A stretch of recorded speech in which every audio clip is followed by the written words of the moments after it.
match the bans coming out from Void in the last game. Riven and Syndra already been banned out by them. They could ban out that Orianna against Ramel as well, especially since Alchemist has a very large champion pool in the mid lane. So he does like his Oriannas. Also got the Xerath, and he has a pocket pick that he picks up if the enemy's playing Xerath. He likes to play Veigar. Yeah. Do you think he'll crack that one out in this game? Interesting. I think it's going to depend on the matchup he likes to go against, because obviously, as he said, he likes it against Xerath. He thinks it's a good pickup against Xerath. Alchemist is just, honestly, one of the most skilled mid laners in the UK. I always rave about this guy. He's just mechanically so brilliant and has such a wide champ pool. He can play every meta champion and more. Not quite as crazy as GeoBear from Infused. No.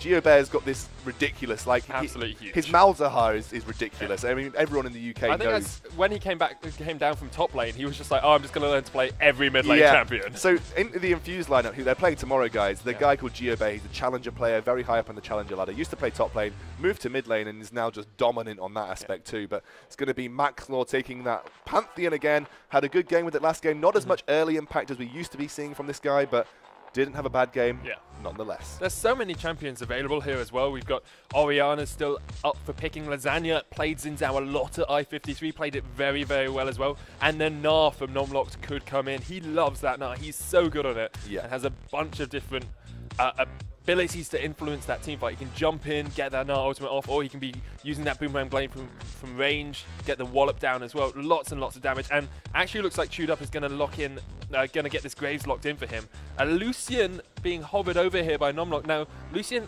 has seen a little bit of action in the mid lane over the last few patches, but I don't expect him to be taking in the mid lane. I mean, I've seen Lucian. He's always popped in the mid lane. You've seen him like a bit like an Ezreal mid lane player because he's so caster heavy, has the potential to duel really, really well. Gnar going to be going in for Numlock, so he is going to get what he totes as potentially his favorite champion. He says he loves playing that champion, so going to be seeing the power of Numlock's Gnar play. And anyone wants to know, Numlock used to be a professional Team Fortress 2 player. Very, very good. Used to play on the best team in the world, I believe. Apparently, they beat everyone in Europe, beat everyone in all these big tournaments. I think, didn't they do some Australian tournaments at some point as well and beat everyone in Australia? I just know that Numlock, when it comes to video games, the guy strives to be the best. He's the best at video games. He's the video games player, and he is doing no mean feat of it in League of Legends also. The guy is a fantastic top laner. Going to be over to Rift now for their second round of bans. Akali being banned out too. Believe that's a Chunky ban as well, because Chunky does like to play Akali. They're going to have to really think about this, because Graves is up for Sir Scott if he wants it, but he will be going toe-to-toe with Lucian, so have to see what he thinks about. And actually, it's going to be a Corki. Corki has a good amount of early burst damage. If you get those Sorcerer's Shoes as well with the Triforce, you do a lot of split damage, mixed damage, which is so strong in that bot lane because people can't itemize against you. He trades really well as well with Lucian, because you don't have to be close to use the piercing light. You can you don't have to be using minions to get the piercing light off. You can actually get a lot of good trades down, especially if you look to go for an early Sheen for that Spellblade passive. Really do well against trades of Lucian. It's why you often see Corki rearing his head, because he's just this really dual heavy AD carry, does really well with poke, and especially post 6. It's going to be Lasagna picking up that Xin Zhao. I did think this was going to be a potential lock-in for it. We saw a lot of it at I-53. Obviously, Choke are the reigning I-53 champions, and this looks like a very similar composition that we've seen them pull out numerous times before. This is going to be the Janna and Lucian bot lane too now. You may think that that's not a very aggressive bot lane, but I'll tell you what, when Janna's got her shield on Lucian, that light slinger passive, the double tap, so much extra damage. A lot of damage. So much damage. And actually, Choke have been around in some form or another for a long time. They have great synergy as a team. They actually qualified as a team called Meet Your Makers. Oh, no, not Meet Your Makers. Mistakes Were Made. I always get those two confused. Actually qualified as Mistakes Were Made and then were picked up by the Choke organization. They've done a great job recently, winning I-53 as we said. They love their synergy, they love their team comps, especially with Numlocked as Gnar in the top lane. Their problem sometimes can be that Numlocked and Alchemist tend to be the carries, and if they get locked down a little bit in the early game, especially Numlocked, they struggle as they get later into the game. I'm trying to think about where the weaknesses are for Choke, because no lane is really very weak. Sometimes you know, even in professional teams, you'll say that our chink in our armor would be so and so, and you know, we know they don't carry, they kind of go onto these supportive roles. But Chewed Up is a brilliant positional AD carry. The guy is an absolute god. You got Lasagna, very strong jungler. You've got Alchemist, probably one of the best mid laners in the UK, and Numlocked, who has actually not been playing League for that long. No. Already one of the best top laners. Less than a year. Less than a year, I believe. League, yeah. Already one of the best top laners in the UK. So there's not many ways that there's to exploit this, but obviously if one of these lanes do start to go badly, they do get early jungle pressure, they do lose possibly even a 1v1 situation, you find that Choke sometimes as a team recoil a little bit. Not everyone steps up to the plate to carry. The only people I've ever seen really step up to the plate in a bad situation for Choke has been chewed up on, you know, especially when he's on these big auto attack heavy AD carries like Graves. He really steps up, and actually Alchemist's going to get potentially, just putting this out on the table, potentially one of his best mid laners. Oh, he loves the Xerath. His Xerath is fantastic. He plays it absolutely superbly. Going to be up against Ramel's Jace, something we haven't seen that often, but Ramel does like those safer laners.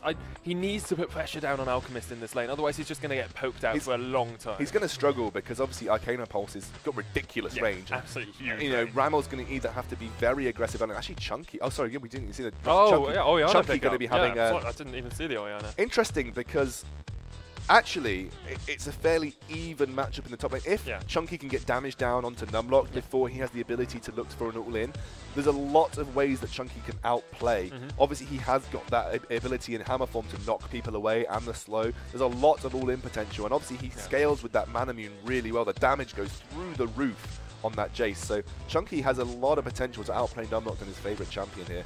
You've got two very potent junglers, Maxwell on his Pantheon. I don't think he's going to be getting away with early dragons after we saw them in I-53. They probably won't be happening again. I expect a lot of pressure coming out from Lasagna though. He loves his Xin Zhao. Xin Zhao, of course, an early game jungler, has a lot of ability to get into that backline, get onto the enemy very quickly with his audacious charge. And Lasagna played a lot of Warwick, plays a lot of Xin Zhao at the moment. Warwick, of course, is always banned now, so you can't really pick that up, but he really enjoys playing that Xin Zhao and it likes to put that early pressure down. Yeah, and Ramel on one of his best champions. Obviously, Orianna was banned away against him, I believe, so he's actually going to pick up, and we may even get some dual synchronicity shockwaves as we saw previously in the first game from Unite. Ramel is... I think most people fear Ramel's Orianna, so Alchemist has got his work cut out for him.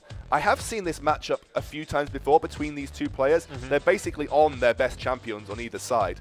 So you've got Alchemist on his Xerath, you've got Ramel on his Orianna.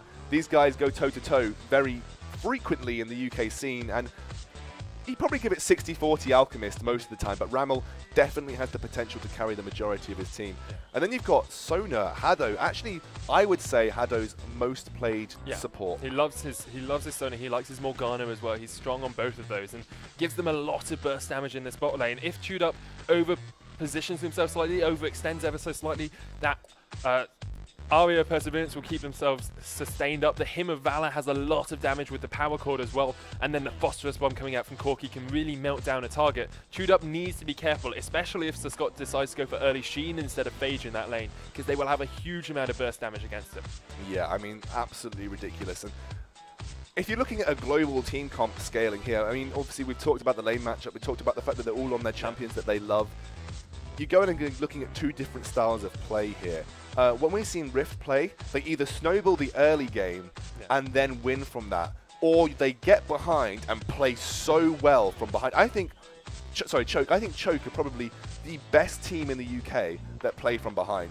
They know how to turtle and then look to gain an advantage when they can. I think we saw them playing up against FTW in I-53. They were behind a significant proportion of them, and they still came back because they had Alchemist on that Vigar. He made the picks when he needed to, and they basically capitalized on that better than I've seen most teams capitalize on anything. I think they were about 8k gold behind. They had Vigar. They picked off a double kill with the Vigar because Alchemist just had that time to farm. Then they picked up a Baron and won the game, like instantly. And they were still behind on gold when they lost the game. Choke just know how to play from behind. The only weakness I have is sometimes I feel that they stagnate a little bit. A bit like a lot of teams, sometimes don't know where to put the pressure down. They sort of rotate round objectives. They kind of struggle to put an input and go for towers, but I expect that they've sort of picked up on that. And obviously going up against Rift, these guys, they kind of disappeared for a bit. I mean, they had a big impact in about October, November time, and then they sort of fell off. You didn't really see too much of them. And their practice schedule, I've heard, has been through the roof. These guys have been practicing a huge amount. And they've picked up a new jungler, Max Law, replacing Panda in the jungle. Panda actually going and doing a straight switcheroo with Uwatmate. So straight switcheroo. So Panda going over to Uwatmate, and Uwatmate's Max Law coming over to Rift. So that was a complete switch there. But these probably are the 2 top seeds in this group, guys, and we're about to get into the game between what is basically the best teams in the group. I mean, Unite will probably have what we think is the best teams in the group. Unite probably have a lot to say about that, because I haven't seen a lot of Unites play, and they are a fantastic team. But on paper and seedings, these guys have come through as the best in the groups. You look at how close the Void Rift matchup was, and then compare that to the Void Unite matchup. Like, maybe it's just because they're brother teams and they know each other really well, but Unite absolutely dominated Void. If they can play to that standard against someone like Rift, they're gonna be a very high contender for this. I definitely think Unite have got a good chance to put an upset in here, because especially if Boosh plays that well again. Exactly, and I think most people would consider it an upset, but just because on paper these 2 teams that we're seeing now are the best in the group. But we haven't seen much of Unite. They've been obviously outside of the UK scene. Ireland has got its own fantastic, vibrant esports scene, all thanks to the work of Blood Penguin, one of our casters. He does a lot of work for the UK, the Irish esports scene. So we haven't seen too much of Unite on our turf. But as they've come over now, they're starting to put some real impact down, and actually a really stellar first performance in this tournament from them. But it's not what we're on about now, guys. We're about to see Perilous Rift go up against Choke Gaming, and it is going to be an explosive match. That it is. Just waiting for the teams to load in. Why don't we quickly look over the schedule for the next day of action in League of Legends. Now, we've got this game coming up next, of course, between Choke Gaming and Perilous Rift. After this, we'll be going to Choke versus Unite, which is going to be an amazing game. We haven't actually seen Choke play against that Irish powerhouse yet, and if Unite can put up a fight there, you have to think they'll be confident going into the game against Perilous Rift later on. Now, I think that's going to be the defining game of the tournament thus far, of Group B. Whoever wins that, we expect to take second place and to be able to go into the games tomorrow. Games next week. Tomorrow, of course, we have the Group A action as well. Some big name teams there: Infused, FM Esports, Cambridge Dongers, and Uwatmate, who have my favourite name of the tournament, I must say. Yeah, absolutely brilliant team, and really represents the UK esports scene as a whole. I'm sure Twitch chat will love that. I swear on Jinx. I swear on Jinx, mate. Anyway, we have just got a pause coming out at the start of this game, so hopefully nothing major happening. I'm sure you can find out what's going on for us, Scoundrel. Big name teams here, big name champions, big name characters in the game as well. Like the DX Alchemist, Numlocked, Ramil, Chunky. These are all names that we've heard for a long time in the UK esports team, and have to expect big performances coming out from them there. I'm surprised we haven't seen a Graves pick up on either Sir Scott or Chewed Up. They both really like that Graves, but we do see the Gnar coming out in the top lane. I really wonder how Jace will match up into that matchup, because he's got his Hypercharge, which gives him the 3 quick auto attacks. If he can trade effectively versus Numlocked on that Gnar, he will be in a good position in the lane, especially since the lane lends itself to a bit more angulation of your shock blast combinations. But I do expect Numlocked to win the lane just because he's so confident on Gnar. Yeah, I mean, Chunky, don't count out his Jace. Chunky's a very good Jace player. So, you know, hopefully when it comes to it, we'll see a very even matchup. But, you know, like I said, Numlocked's Gnar is absolutely fantastic. And, you know, we'll see him, and he's got big potential to have a big impact in team fights too. His team fight presence is absolutely brilliant. So we'll be seeing the Rift starting now, guys. There is a very early pickup of these items. Are we going to see any level 1 action? We've not seen much of it yet, Sona. No, not much at all. Most teams playing very defensively and safe in the early game. We do see them running out quickly with that little home guards buff that you get just to get yourself into that river and lanes quickly as possible. Just a quick thing. Earlier on we said that Numlock hasn't been playing League for that long. It's actually because he hasn't been playing professional League for that long. He hasn't been around for that long in the professional scene. He's obviously had to get his count up to level 30 and then start playing a lot after that. So he's been around for a bit more than a year, as far as I know, but hasn't been playing professionally for that long at all. And he's a relative newcomer to the League of Legends scene, especially in the UK, where we have some of these older names, as I said, the Ramils and the Max Laws and the Alchemists and things like that. Yeah, I mean, you know, you're going up against some of the older names like Alchemist and Ramil, and actually there is a bit of an early aggression coming out here. They do get that ward down as well, so going to be a slight vision advantage going over for the Choke Gaming side. Chewed Up and Zodiac doing a good job. Ooh, Zodiac needs to be careful because Maxwell's here. He can flash and get the stun off if he wants to. Decides not to go in for it. Actually does level that stun first though, so was trying to be aggressive. That's going to slow him down a little bit in his jungle clear now. Yeah, a lot of it's basically a bit of mind games coming out as well. They don't know if there's going to be any potential invades now, so they're going to have to be careful. Yeah. I don't think they're expecting it. They may have picked up where Lasagna and Numlock was, and Lasagna is nowhere near that area for the invade, but it does put a bit of pressure down, and that's actually forced Maxlaw to go over to the other side of the jungle, so it doesn't want to get invaded on that red side, so forced him up into that top side jungle, so could potentially see him take his red a little bit later. I think he maybe did either want to start down there, or maybe he was just looking for the protection, because it does look like Hado and Sir Scott are going to take away these Krugs, but you know, there we are as we start the game off. Gromp's going down for Chewed Up and Zodiac as well, so both of the bot lanes going to try and put a little bit of pressure here and get that early level 2. Now, Chewed Up and Zodiac should actually be able to tank this one a little bit better because they've got that Eye of the Storm coming out from Janna, the little shield. And because you have to take him of Valor really on Sona first if you want to be aggressive in the lane, they're going to burn through a couple more potions before they get into the lane. Yeah, obviously, but you do have the sustain through Sonas. If you can get to level 2 with the Aria of Perseverance, you can sustain yourself up. Yeah, I think Chunky and Zodiac, Chewed Up already hit level 2. Yeah, he actually got the entire experience from the Gromps there, so... That's a really interesting way of doing it. Usually we see them sharing the experience, but Chewed Up being level 2, he's going to be the one who's aggressive. Yeah. They're going to, all that you need Janna there for is to put the Eye of the Storm down. Getting that little bit of extra damage coming out from Chewed Up could actually be really effective in the lane. We already saw him get one piercing light onto the Hado, but now Janna not level 2 means that she has to be a bit careful with the Hado going in for that pressure. Yeah, and actually they've hit level 2 both already. It just means that Chewed Up's a little bit safer now. They can't level 2 all in because he's already there, and obviously Janna, a little bit more of a safer champion, has the ability to escape a little bit easier. She's hit level 2 now, so it's just going to be even Stevens in this bot lane. It's very difficult to all in level 2 with a Sona Corki. You have got quite a bit of damage, but it's not like you're playing a Thresh or a Blitzcrank or something like that who has the CC and the harassment potential in the lane. Yeah, and actually Lasagna taking away that Rift Scuttler first does mean there's a little bit of a vision control, but I don't think it's going to be an ideal area for vision control because obviously Maxwell looks like he's moving through the channels that are avoiding that area as Chewed Up maybe looking to want to get a ward down, but Maxwell is already there, so a bit of a difficult and tricky place to be in as Hado and Sir Scott go a little bit aggressive. Maxwell actually going to back off here, so Chewed Up and Zodiac are going to be safe for the moment. That's just relatively even bot lane. 16 CS to 14 is what you expect. And meanwhile, we see Numlocked and Chunky just trading CS really in the top lane. Numlocked's gone for his Doran shield first, just to give himself that little bit of extra safety in the lane. Bit of extra health regeneration as well, but not really struggling too much in that lane at the moment. Lasagna has been pinged out here. Not on a ward, but was spotted round by Maxlaw, and he's going to come round for the gank onto Ramel in the mid lane. Ramel needs to be a bit careful. If they can burn an early flash, there's a lot of potential. There's the shocking orb as well. Ramel's going to have to flash away from this one. He does, but Lasagna jumps in. He's been ignited, and the heal actually coming out from Alchemist wasn't required, but did mean that Lasagna managed to get away towards safety. Really nicely done there by Alchemist and Lasagna. Yeah, I mean, a nice early play there. Puts a lot of pressure on Ramel and does mean that Alchemist is going to have the advantage in terms of experience. Not too much gold on the board, obviously.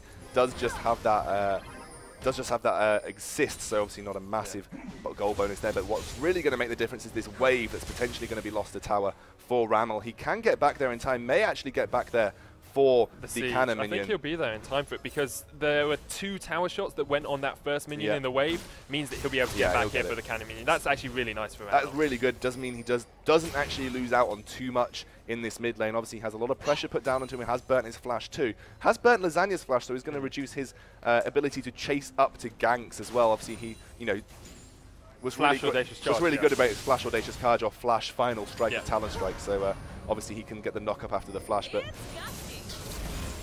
right now, it's not too bad for Ramel. It could have been worse. It could have been a lot worse. It could have been a lot worse. We do see the Chalice of Harmony being picked up onto Alchemist. He's going to be spamming those spells as much as he can in the mid lane. It's what you expect. Arcano Pulse after Arcano Pulse, just pushing back your lane opponent, especially against someone with as good wave clear as an Orianna. You want to be pushing her back towards the tower as much as possible, and Alchemist is very good at just harassing down his opponent as they try and farm under tower. Yeah, and Chunky actually having a decent time against Numlock right now. He's doing a very good job of making sure he has that slight range advantage when they're in range form, and especially when he's in melee form, looking to make the most of it. Numlocked just struggling ever so much, has got that Doran shield, and actually I think Chunky has already backed and picked up a double longsword here, so he's ahead in CS right now and got the item advantage too.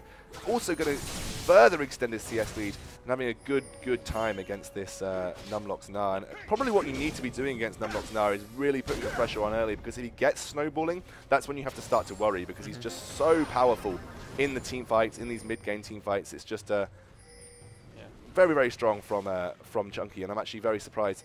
No, I'm not going to miss too much here. May force Chunky to teleport back, but I doubt it. Lasagna's actually been pinged out here. There wasn't a ward to spot him go round, but because he cleared out a pink ward in the river, he was... The side of Perilous Rift actually predicted where he would be going and where he might be going and pinged back for his bot lane, which meant that Lasagna didn't get anything out of waiting in the enemy jungle for a little bit there. He's going to pick up the Rift Scuttler again for himself. Does give him that little bit of extra roaming potential, and just actually a little scrying orb coming out there from the side of Maxlaw early game. That's a really interesting pickup on a Pantheon. Yeah, I think he was looking to try and make those early Dragon plays, and this is what I like from Lasagna. He knows that Maxlaw makes these early Dragon plays on Pantheon, so unless he now flashes over the wall and tries to do it himself, that Rift Scuttler should provide the vision control that they need. And you're noticing that every time it's up, Lasagna is putting the effort in to take that away and make sure that they've got that vision control over this early Dragon, because they don't want Maxlaw to sneak the Dragon like he has done previously. Yeah, nice little play there by Chunky just to knock back Numlocked as he jumped in with that Mega Gnar form. But another interesting itemization choice here coming out from Perilous Rift is the fact they don't have a trinket on Ramel in that mid lane. Now, do you think that's because he wants to avoid the 3-minute cooldown when he goes for his sweeping lanes, or do you think he's just forgotten?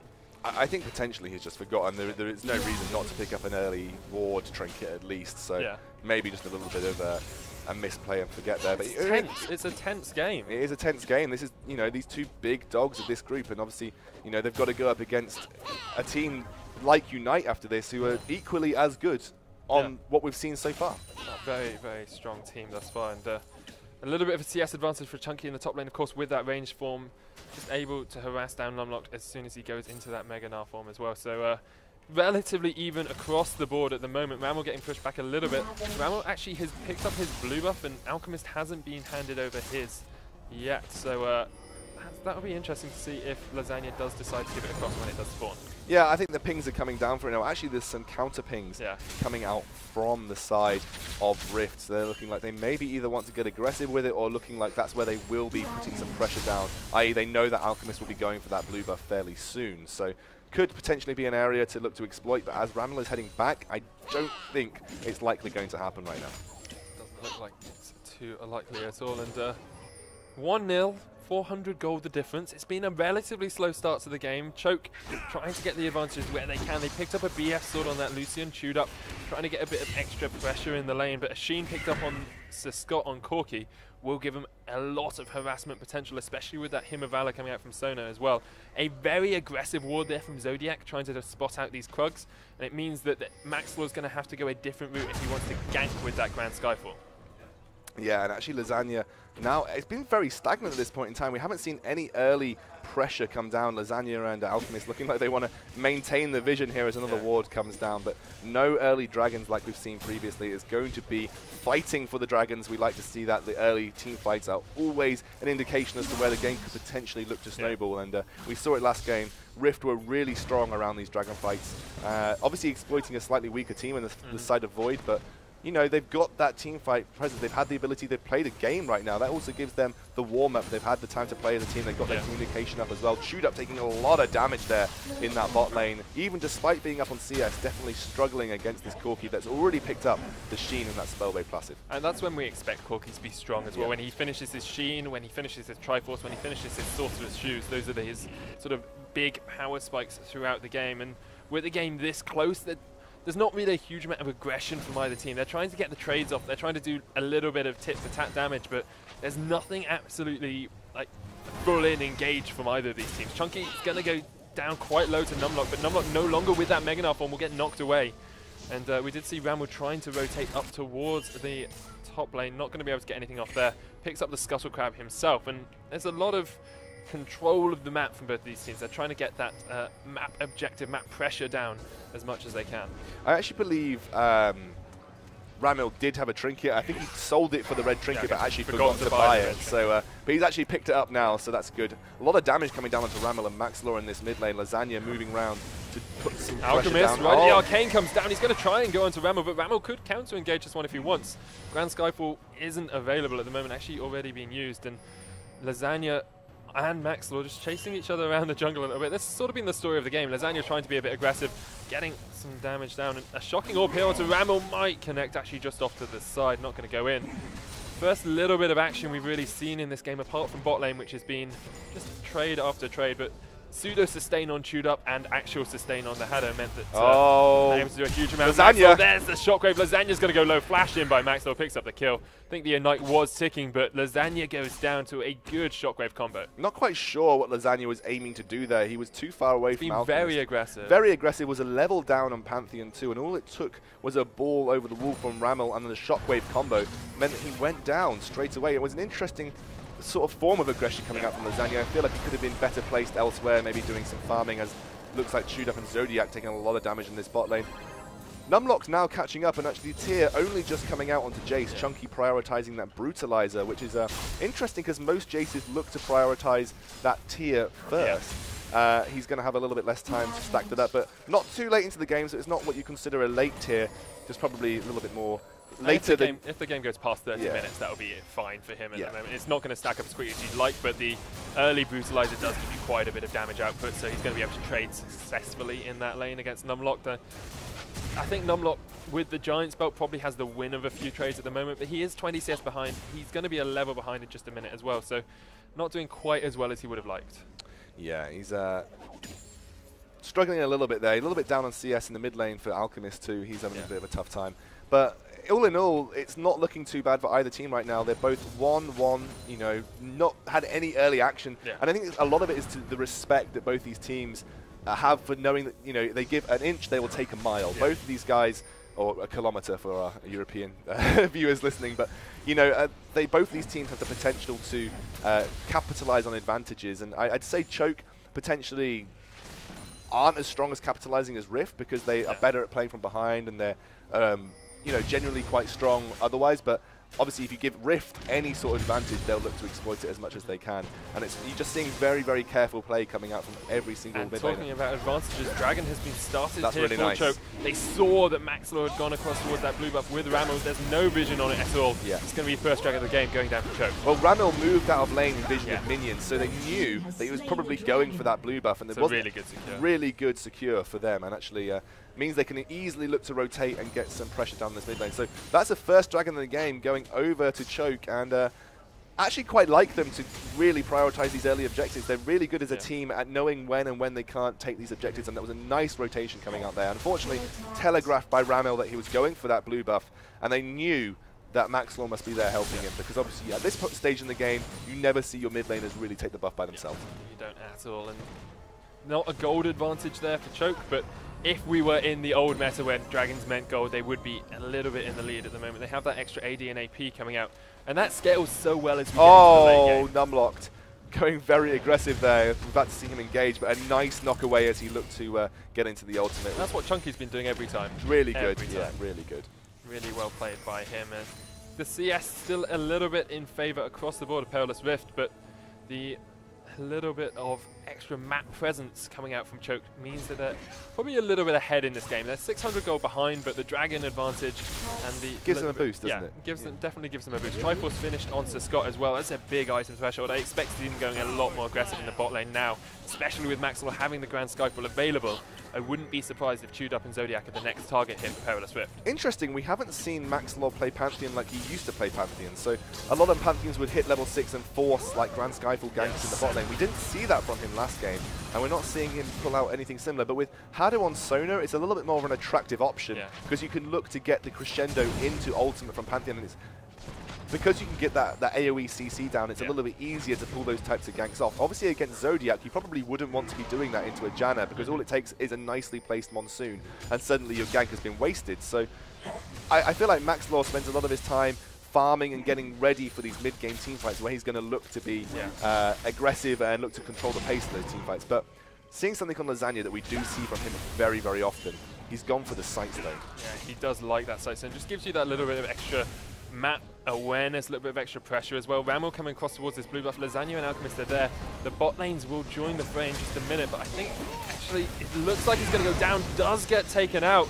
Looks like Haddo actually picked that one up, so nicely done by him. Oh, Numlock is actually teleported in. Ramel gets locked down by that Boomerang Blade. Does have flash available though, and we'll just try and flash the wall. There we go. Lasagna deciding not to chase onto that one. The teleport from Chunky did come down towards the bottom side of the fight as well, but just a teleport for a teleport. Ramel had to flash away. They do get the blue buff onto Haddo, which is great for that bot lane as well. Extra pressure, extra harassment as well coming out from the Aria of Perseverance. But Chunky and Alchemist trying to push down this mid lane.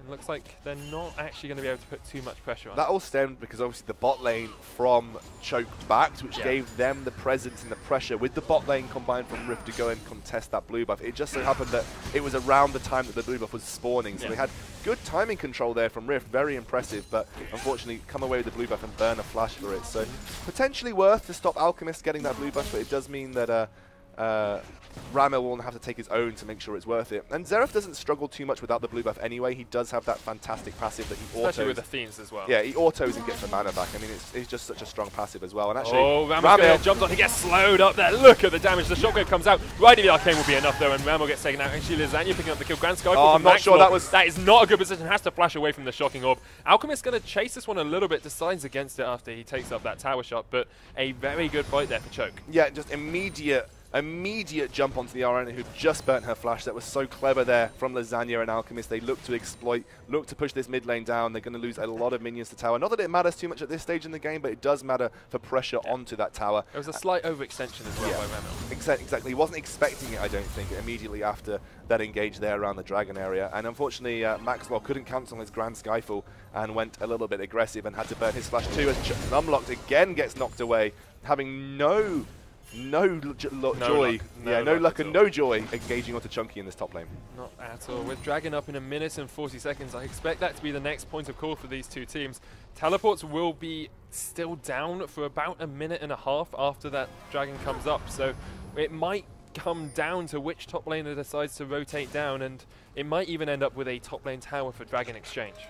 Yeah, I mean, Dragon going to be up in 1 minute 22. Obviously, Teleport is down for both top laners, but Lasagna is up on that top 7 map. I'm sure he'll rotate down towards that Dragon area when it's necessary, but this blue buff is coming up, and it's going to be marking that minute towards where Dragon will be available. Obviously, that was taken a minute at the same time previously, and obviously Dragon spawns a minute later, so, you know, easy maths there for everyone to do that. Shoot up, going to get harassed down a little bit by Sir Scott, but the Eye of the Storm shields from Zodiac have been on point. We do have a pause coming out, hopefully nothing major. It might just be the Haddo disconnecting again, but we're not quite sure. Game thus far has been very tense. It's been very edgy. It's been almost like one of those football games that you see between two big teams where they're both just a little bit cagey. They're not quite free-flowing as much as they'd like to be.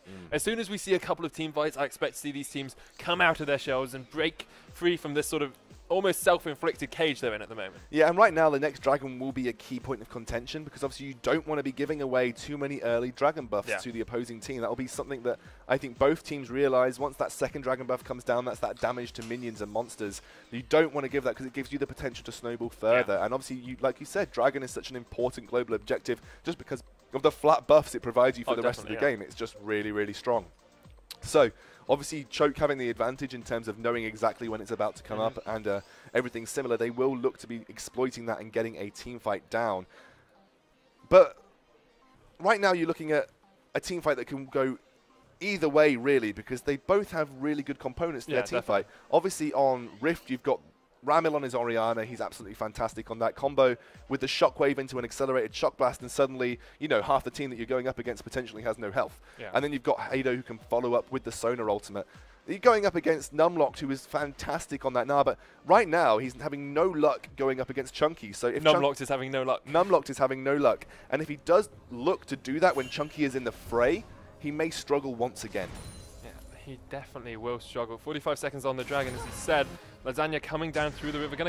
Not actually going to clear out that Scuttle Crab because he placed the ward, spotted out a Pink Ward, and Pink Ward's vision control is more important at this point in the game. With that Sightstone as well, he's just trying to give Choke Gaming as much awareness as to what's happening around the map as he can. Maxwell spots out Lasagna and they just say, yeah, I'm just going to walk away from you if that's okay.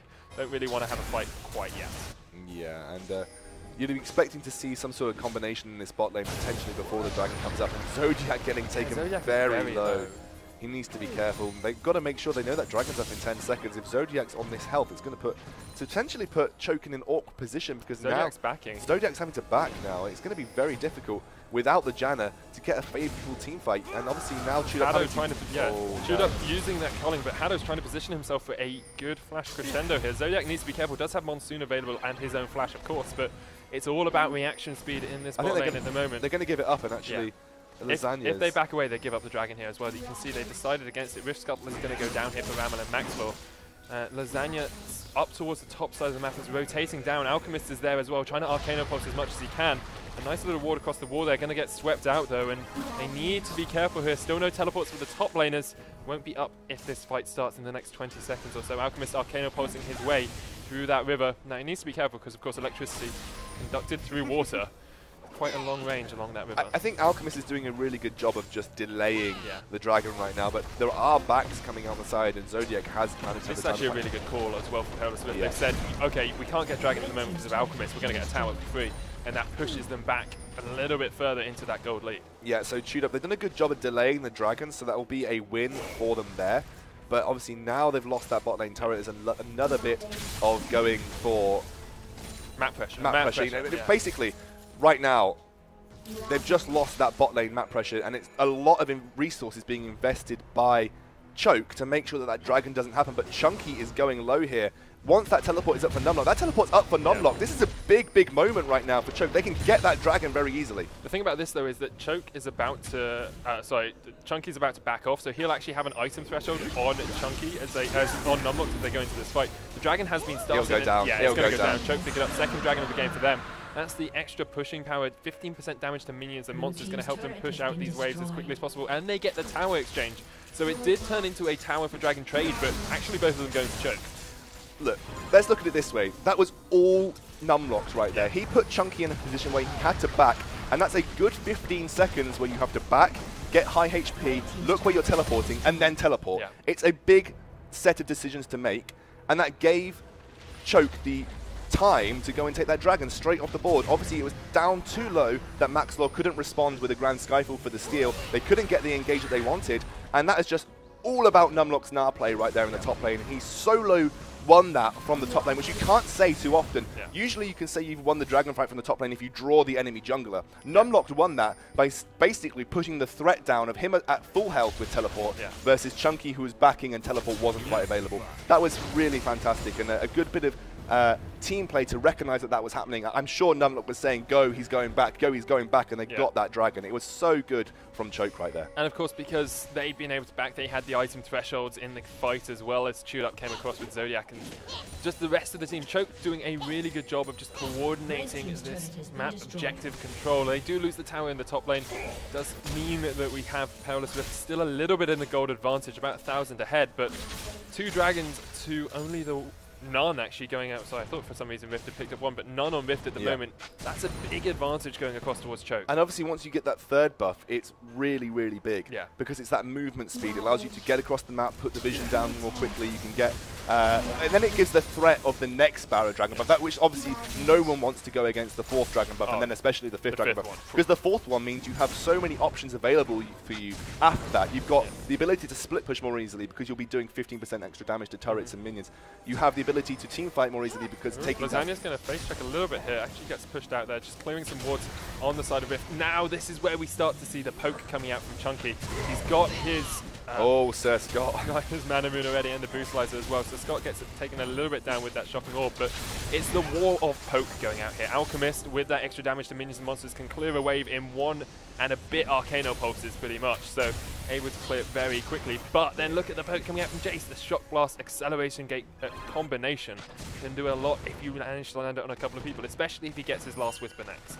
Yeah, and right now, Choker in the driving seat in terms of pressure. They're behind on gold, but they have that threat of the fact that they've got those Dragons behind them. They can wave clear so easily with Alchemist as well, because obviously the 15% damage to minions and monsters is big.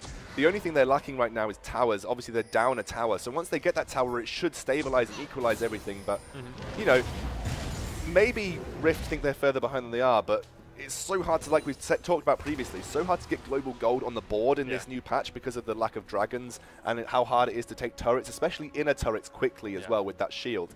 they're definitely going to be closer than you think. So if you think you're further behind, you're probably not as far behind as you are in 420. But the longer you leave this game, the further it's going to go. I don't know.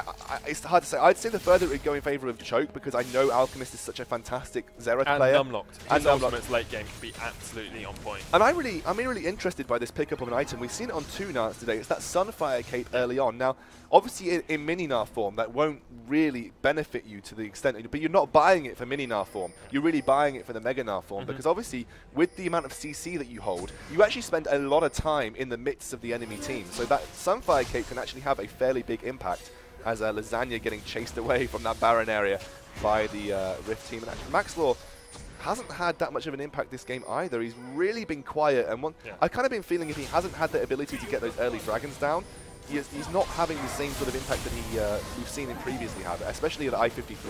This is a good attempt of pressure by Perilous. The problem is Alchemist, even from the side, can just Arcano Pulse a wave away, and so Scott gets Shocking Orbed again. Nonlocked is actually coming in here. They need to be very, very careful, because if he gets behind them, he can just gnar them all ways to Sunday. Is out of that Mega Gnar form, though, and will just rotate round and join up with the Choke Gaming team. Rift keep trying to make these pushes, keep trying to make these plays, but not quite pulling them off as much as they'd like to.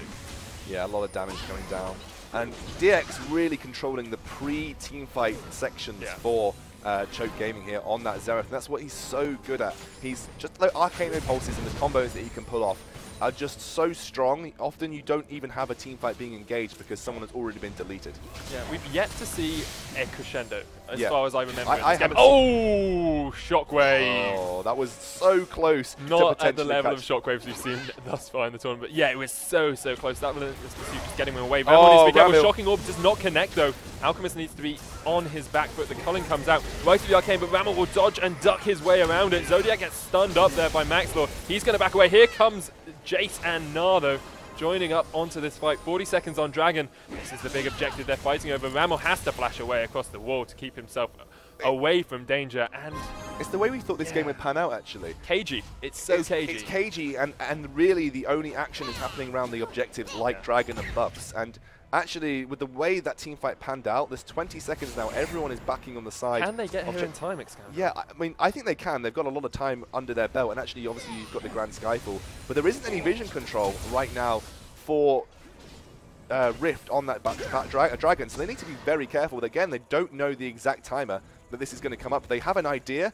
as Dragon has just now spawned. I don't know if Maxlor saw that, because you can see it from see it spawn from behind now. Obviously, you can't see it spawn from behind. Oh no, you can't actually. Because obviously that would be OP as hell. Yeah, that would be OP as hell. Anyway, the Dragon is going to go down. It's taken away already. But no! Ramel is a Scott. Lasagna jumps in. Nice crescendo across the back line, but Haddo's going very, very low. Numlock jumps his way out. Maxlor in the front line gets Howling Gale down. He flashes away. A double kill. Arcano Pulse is absolutely huge, and Alchemist picks up 2. He picks up 3, and that is a great little fight there for Choke Gaming. This has all been lost right now for Rift around these Dragons. They just haven't had the ability to contest them because they haven't known when they've been going on. It's been absolute paramount Dragon control from Choke, and this is basically textbook from what we saw from I-53. Once they manage to start controlling the objectives, they stranglehold their enemy out until they can choke them in there. Do you know, how did I miss that? We're going to see this anyway. Look, the Dragon goes down, so they have no way to respond to it. Numlock with the Flash Ultimate is really key, because Sir Scott and Ramel go down immediately to a combo from DX Alchemist, and that was the point. Everyone started to back out here, and Arcano Pulse again picking off the edge, and really DX Alchemist completely controlling the pace of that team fight there with the key target, but it was all on Numlock with that fantastic ultimate. Numlocked with the Gnars. We talked about it previously beforehand. He is so good with these ultimates and getting him off in the right position, and it was on the 2 key targets. Whenever you have a team fight, you're going to immediately say, yeah, we need to focus the AD carry in the mid lane. And well, Numlocked had them on a plate for the rest of his team right there. That was such good play from him, and you wouldn't expect anything less at one of the best Gnar players from the UK. 2,500 gold sitting on Alchemist at the moment. He picked up 3 kills. What's he going to buy? A straight out Void Staff. That's only going to make him infinitely more, well, not infinitely more. It's going to make him a huge amount more powerful, burning through that magic resistance, and we don't even see that much of it coming out from the enemy team already. I mean, he doesn't feel under threat right now, and he's not one of those mid laners that's going to be in the fray easily. There's no one that can get on top of him fairly easily either. So why pick the Zhonya's up? And obviously it'll be good against Jason and Pantheon, but he's not being focused right now. He's actually doing the majority of his work from the outside the team fight, so he doesn't particularly need that Zhonya. Lasagna jumps onto Maxwell, Numlock there as well with the boomerang. Maxwell gets Howling Galed up. The shockwave only hits onto Numlock though. Chunky's the next target along with Ramo. The culling has come out. Ramo gets taken down. A nice crescendo knocks up 3, but it's way too late. Monsoon shocking orb does hit onto Sir Scott. Gonna chase onto it. Numlock not quite able to nail them back towards his team. But a great little fight there for Choke Gaming. Alchemist with so much damage coming out, and the problem for Perilous Rift at the moment is that they're being reactive. They're not being proactive. They're not making the fight. Chunky is not making any more plays in this game for about 30 seconds because he gets taken out very quickly. And Alchemist has so much damage. Like, what can you do against this Choke lineup? You've given Alchemist his best champion, and his combos are just deleting people from the map. He is certainly ascended in that sort of form, and he's 5-0-3, absolute majority of the damage coming down. And actually Numlocked at 0-0-4, it looks like he hasn't had the level of impact that he should have done on the game, but a lot of this has been set up by his fantastic frontline play. And this is very, very, very classic build coming out from Lasagna. He went for the early aggression, is going straight tank. He doesn't need to be that damage-dealing jungler. He's really all about getting the vision with that early Sightstone. I mean, I don't think I've ever cast a game of Lasagna where he hasn't picked up a Sightstone early on. So he gets the vision for his team. Then he goes towards this engaging, tanky role and lets the majority, his team he knows will have the damage, especially in the form of Alchemist. And you're seeing it right here, just ridiculously good play. 5-0 on that Alchemist already. And credit to the bot lane as well. 0-0-4 on to Chewed Up and 0-0-5 on Zodiac. Perfect support score from him. He's got a Mikhail's as well, just in case anyone does get locked down, perhaps by the stun coming out from Pantheon, or the crescendo, of course, coming out from Sona as well. So he can just keep someone safe if they do get out of position ever so slightly. But at the moment, Choked 5,000 gold up, 7 kills to their advantage as well. Dragon up relatively soon. I think it's about 4 minutes on Dragon that it will be up, and then that will be their 4th Dragon of the game if they manage to pick that one up. Numlocked with a GA as well. Oh, going to be almost impossible to take out. Yeah, the guy. I mean, you don't even need anything more than Brutalizer or Gnar. Some people go for the Trinity Force because it gives them the nice synergy with the Boomerang Blade, and obviously with the ultimate you get a big auto attack down. But really, you don't need anything more than Brutalizer. Then you just go for this big full tank roll because Gnar just does a lot of damage with his base ult damage as well. I mean, once you hit that health as well. And obviously percentage health based damage on his bounce, I think it is. And it's just so good. And obviously there you are. You're seeing him becoming that split pushing monster as he is in that Mega Gnar form. And there's nothing I don't think that Rift can really do to look to get back into the game here. They need to make a proactive play. They need to do something. Well, let's have a look at their team comp and what you can really look at and expect for them to do in terms of a hard engage. A great Grand Skyfall or a Flash Ultimate from Sona. Flash Crescendo. Flash Crescendo, You'd need to have a Flash Crescendo from Sona or a really great Grand Skyfall. But even if a Grand Skyfall came down, you've got Maxlaw, who's got a Randuin's and no magic resist right now against a 5-0-3, the biggest damage. Baron Call comes down. I think Rift have no idea. It's gone. Like, there's no way they stop from getting this. 5,000 HP left on it. It goes down very, very quickly, and Choke. Oh, actually going to position around the corner. Oh, that shocking orb connected would have been awesome. Teleport has been cancelled. Right at the Arcane. Hado's going to go so low. If that last shot hit, Culling comes out and Hado gets taken out around the side. Numlock trying to jump in, but look at that. Was 2 right of the Arcane pulses, and then a little bit of culling coming out. Oh, the shockwave is wonderful, but there's no crescendo, there's no follow-up, there's no Ramo left on the map. And they do manage to pick up 1 kill with GC Lasagna going down, but Numlock's going to chase in here onto Maxlaw. Alchemist actually tanking the tower, a double kill for Chewed Up. Oh, he survives. Yep, Alchemist survives with a nice Mikhail's coming out from Zodiac. A great little fight there again for Choke.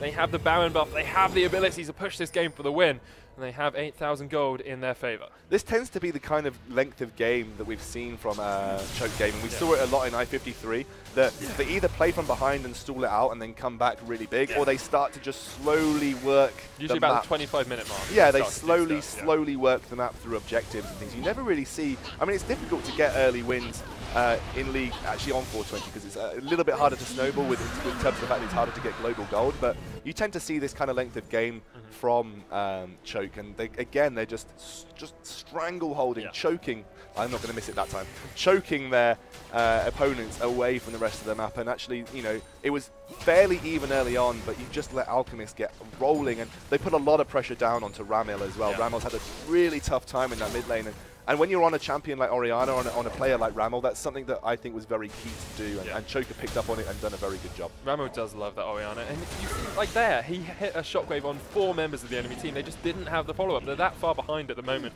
Although the kills, perhaps only 9 kills against them, a team like Choke only need a couple of advantages. They only need those little bit of extra gold, that little bit of an item threshold on you, that little bit of dragon control, and they manage just to put a lot of pressure down. Purple minions of death doing the work in the mid lane.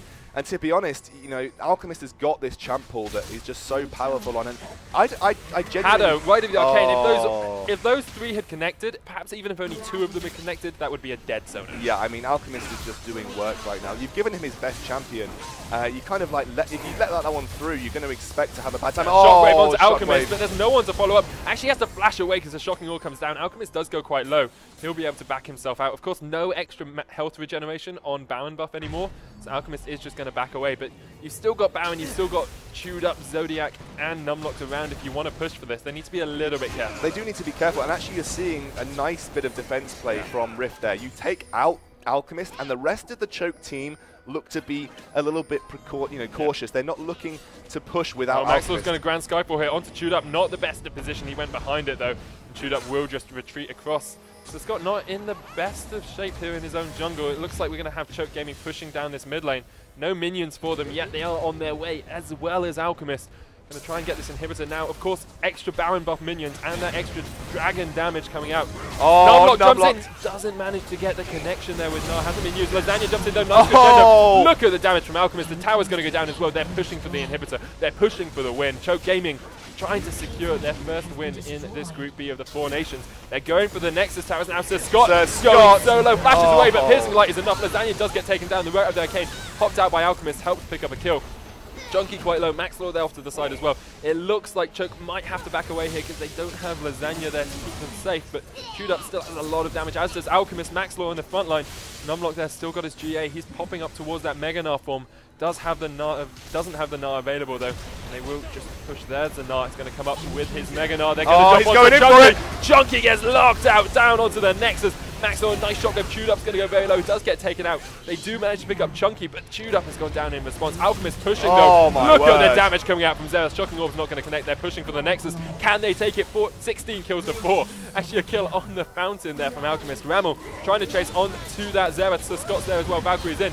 Numlock though is going to get so much damage down onto this Orianna. They heal. Numlock does have his GA and that will prop from the Ignite. The Nexus is not going to go down, so Scott trying to chase but gets blocked up by minions. Turning around to Numlock now. That Gnar, is he going to go extinct like his predecessors? Oh my word, the damage! Onto Sir Scott, and Numlock picks up the kill. So Scott has been knighted and has gone to an early grave now as the Nexus starts to go down as well. The slowest Nexus push I've ever seen. Also, that Numlock gets taken out by Ramil though. Ramil has a lot of damage here. Can keep chasing. A tower actually going down.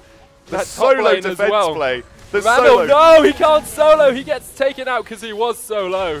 And the Nexus on about a third HP will survive for the time being. Maxwell actually using Grand Skyfall to get onto Zodiac and Alchemist, but Zodiac pops the Howling Gale, manages to get himself away towards safety. Doesn't even have to burn Flash. Lasagna has joined the fight again after dying when it all started. Alchemist decides to stay around. They're going to have to back at some point, aren't they? I don't think they can easily push down. Lasagna looks like he's going for his solo play.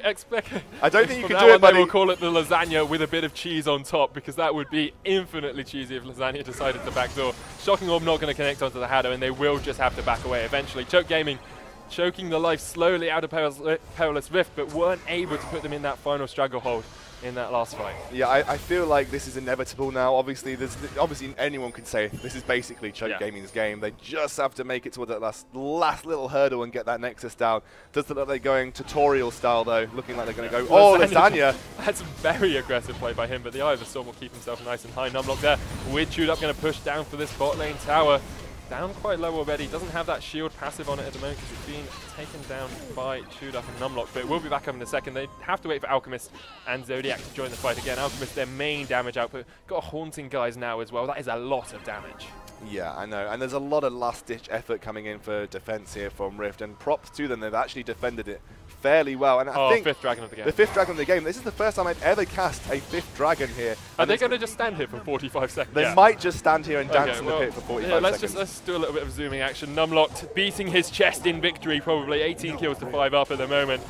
Nah, very strong. Zodiac actually picked up Captain's Enchant on his boots, which I really, really like as a support, especially on someone like Janna if you're chasing into the team. Or it allows you to retreat more easily as well. You're running towards the captain, you have that increased movement speed, and obviously with the dragon that combines very well. Looks like it's going to be a defense here coming out from Rift. This could be their last defense. You can't give up a 5th dragon, especially to a Xerath. That extra damage, 30% AD and AP, extra damage to towers, extra damage to minions as well. The Grand Skyfall. Maxwell, the flash out, nice crescendo into Lasagna, and Numlock Maxwell gets destroyed! Shoot Up is there in the middle of the fight, he jumps on, right at the arcane, Haddo and Chunky gets chunked down, Chunky goes down very quickly, Shoot Up gets the kill as well, Numlock picks out Chunky, and there's a superb little team fight for Choke Gaming, baited out a little bit, they're going to pick up their 5th dragon of the game, they should pick up the win off this as well, 22 kills to 5, great play by Choke. Yeah, absolutely fantastic, and we should see them going to push towards the Nexus now. I think that's going to be Lucian. It's all about that basic scoundrel. It's all about that base, and not about the dragon, because unfortunately that's already gone down. Yeah, they pick up the 5th dragon of the game. Shoot Up jumps onto Scott. Look at the extra damage coming out from that AD carry. So much damage coming out from the Baron buff. The Nexus is going to go down. Choke Gaming take the win, 23 kills to 5. A dominant performance after a very cagey opening in that game. Yeah, and they just slowly and steadily increased their grip onto the game, and like you said, choked their life. We're going to have a little bit of a replay, I think, of that last fight for you guys, because we had a little bit of. Yeah, let's have a look at this. There we see the Grand Skyfall comes down immediately. He's going to get blown up. A nice ultimate by Sona, but unfortunately they're just too far behind. There's nothing more you can say about it like that. They're going to use the right of the arcane. A great shockwave actually misses, and Haddo gets taken down by the flash kill there. Nothing much to say about that. They were just so far ahead by this point that the outcome of that was inevitable. And inevitable as it is, it's going to be 1-0 here to Choke Gaming, leaving the leaderboards looking like 1-0 to Unite, 1-0 to Choke, 1-1 to Perilous Rift. 1-1 to Perilous Rift. 1-1 to Rift and 0-2 to Void at the moment. Yeah, we are. And I think the next game, I believe. I think it's Unite versus Choke that we'll be Unite versus Choke. So both leaders of this group going to go head to head here, and it's